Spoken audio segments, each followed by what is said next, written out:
This is Cameron Collins of Unincarcerated Productions, and you're listening to Justice Delayed.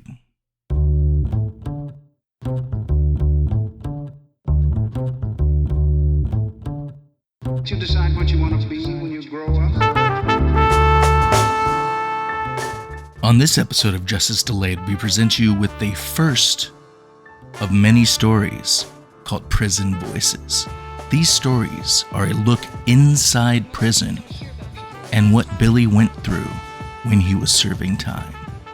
An award-winning journalist, Billy is able to put into words the absolute indifference to human life and human suffering that he saw in prison and what those things could lead a human being to do. Here's the very first episode of Justice Delayed presents Prison Voices. Prison Voices, a white boy called Mark.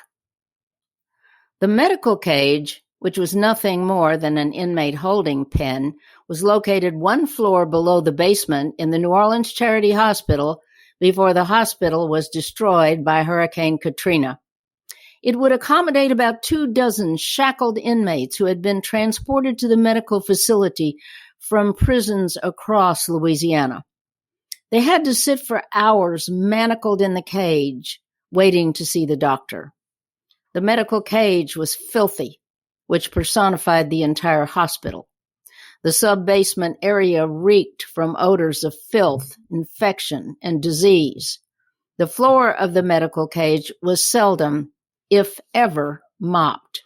Dirt and grime were etched both into the floor and walls, a common characteristic of inmate holding pens.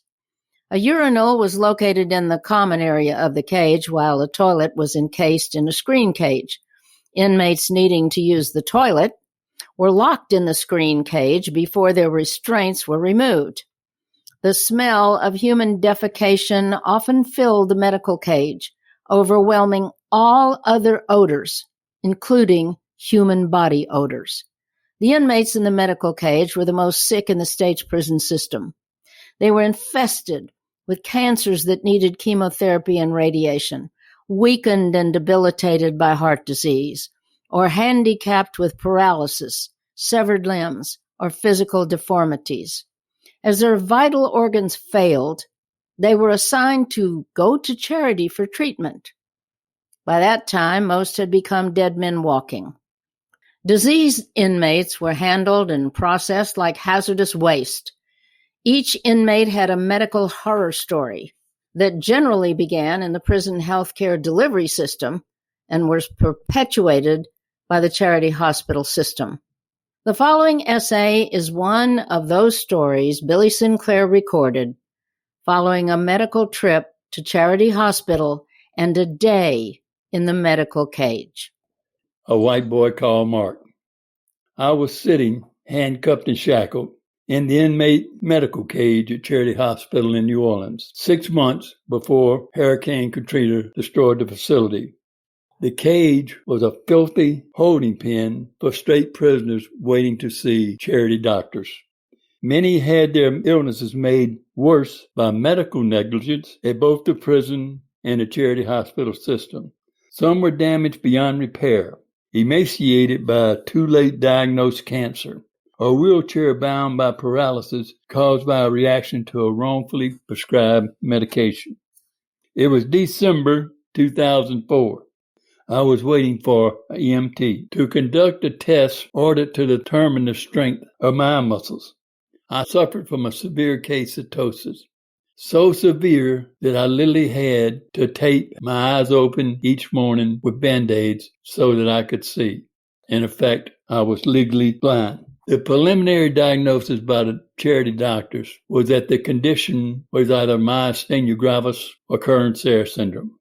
I hope not. I did not want to die old, sick, and weak in prison. I would have preferred a knife in the back. There was no dignity in dying old in a prison infirmary. Sitting a few feet from me was the skeleton of what was once a man, forever bound in a wheelchair. His skinny body, nothing more than flesh over bone, was balled up in a grotesque knot. He was a mirror image of an emaciated face of a Dachau prisoner peering to the outside world from underneath a prison jacket, one stained and soiled with human filth. That was his life, that chair. His eyes were sunken into darkened holes inside his head. But amazingly, his brain still functioned with clarity, with a unique clarity. They don't know what I have, he said. I begged him to cut off my right leg. It hurt so bad. The pain never stops. Always throbbing, just throbbing pain. The leg is useless now. Cut it off. Stop the pain, I told him. I begged him. Instead, they put me in diapers and strapped a bag on me for my urine. Just cut off the damn leg. Just take it off. Give me some relief. What was wrong with me? What's wrong with me? They could not tell me. They say, you tell us. They don't even know what's happening to me. At least they could do is cut off the damn leg. I was a prison reporter, much like the old crime beat reporters.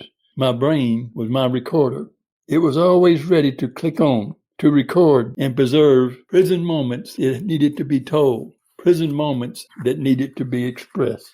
So many of those moments went unnoticed. I wanted to give them some life. A Buick Roadmaster was the finest car ever made, the Payne boy said. My father owned one, a 1955 Roadmaster. That's when a car was really a car, made of steel and heavy metal. The cars today are fiber junk plastic, nothing more than junk. You can wreck one with a foot. They are as useless as my legs. But a Roadmaster, that was one fine automobile. It would take you anywhere in the country without complaint. The man's brain was still alive. It processed information and recalled memories. Now it was trapped in the shell of a body. I could only imagine the fear, the dread, and the pain he must have endured watching his physical body shrivel up, life gradually wasting away. From limb to limb, many times that brain must have recoiled in utter disbelief and horror at what was happened to him. He lived in hopelessness. There was nothing else. You know that crazy white boy called Mark up there at DCI? The voice said. You know what he did? He castrated himself. Cut his nuts out with a razor blade. He's a crazy motherfucker. He tried to hang himself, but it didn't work. He was in the block. He kept asking Freeman for a razor blade. Freeman said, bitch, you ain't gonna do shit. You just faking it. You ain't gonna do nothing. You ain't gonna kill yourself. You ain't gonna hang yourself. But Mark kept at him, would not let him go. So the Freeman finally gave him a razor blade, which is what he wanted. And you know, that crazy motherfucker cut his balls out. I mean, he stood right there in front of that guard and cut his balls off. Then he cut his throat, and then he cut himself all over. There was blood everywhere in that cell block. It took them hours to clean it all up. What would make a man sever his own testicles, I thought. Prison cell blocks are bastions of human madness. They are designed to punish misbehavior and confine mental health problems. The worst prison guards are assigned to supervise the cell blocks, known in Louisiana prison system as extended lockdown. The guards that supervised extended lockdown were brutal, ignorant, mean-spirited, sadistic, and quite often homosexual predators. They relished their position. They had absolute power that allowed them to torment, harass, and agitate the inmates under their control. Extended lockdown inmates overwhelmingly suffered from some form of mental illness, including retardation. The block, as it was called, was a place where they could get relief from general population, despite the noise, the disease, and deprivation that surrounded them in the block. The block was a place where inmates routinely threw feces and urine on each other. It was a natural dispute resolution. Every aspect of life in extended lockdown was restricted. Hygiene, sleep, food, reading, writing, and faith. Something as simple as a roll of toilet paper or a sharpened pencil became a precious commodity. The mind and body deteriorates in lockdown. It is consumed by monotony and inactivity. Most lockdown inmates do not have the love of a family to keep them alive and with some hope. They slowly suffocate. They suffer from an unimaginable human neglect. The brutal realities of daily life in a cell can so deplete one of hope, so drain one of human meaning, and suck the very purpose of their life out in a silent rage. It can force the mind to accept severing one's testicles. It can force the mind to literally cause a man to stand before a guard and cut his balls off. His balls were as useless as my leg, the pained voice said. God, I wish I could cut off my leg.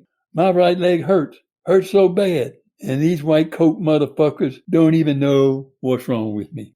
Silence filled the holding pen. Each man forced to quietly assess his own life situation. A prayer formed on my lips. God, please do not let me die such a death, not add to the life I've lived. The prayer was consumed by the nothingness of the moment. It was a prayer lost in that cage, unheard, unnoticed, and unanswered. What did they do to the free man who gave Mark that razor blade? Another voice asked. Nothing. The bitch is still working in the block. You know they're going to take care of their own. Everybody knows he gave Mark that razor blade. I mean, who really gives a fuck? The mixture of anger, sorrow, and mostly defeat in that voice explained the kind of hopelessness that provoked Mark's self-mutilation.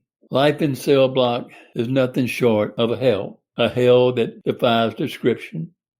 Sorrow permeates into each individual soul to such an extent that anger literally cripples the heart, literally sucks the life out of the soul of the men behind those bars.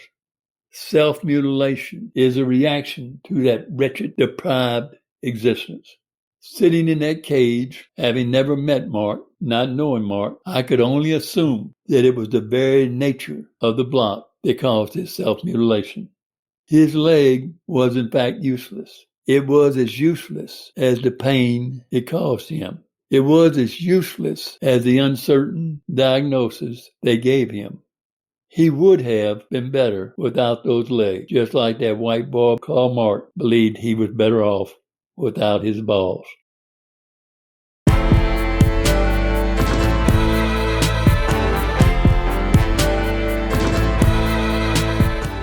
Justice Delayed is a joint production of Unincarcerated and Grindle Industries. This show was edited by Cameron Collins. The script was put together by Billy Sinclair. All music you heard on this episode was from Speculation. To hear more from Spec, visit speculation.bandcamp.com. For more information about what we do, visit unincarcerated.com. See you next time.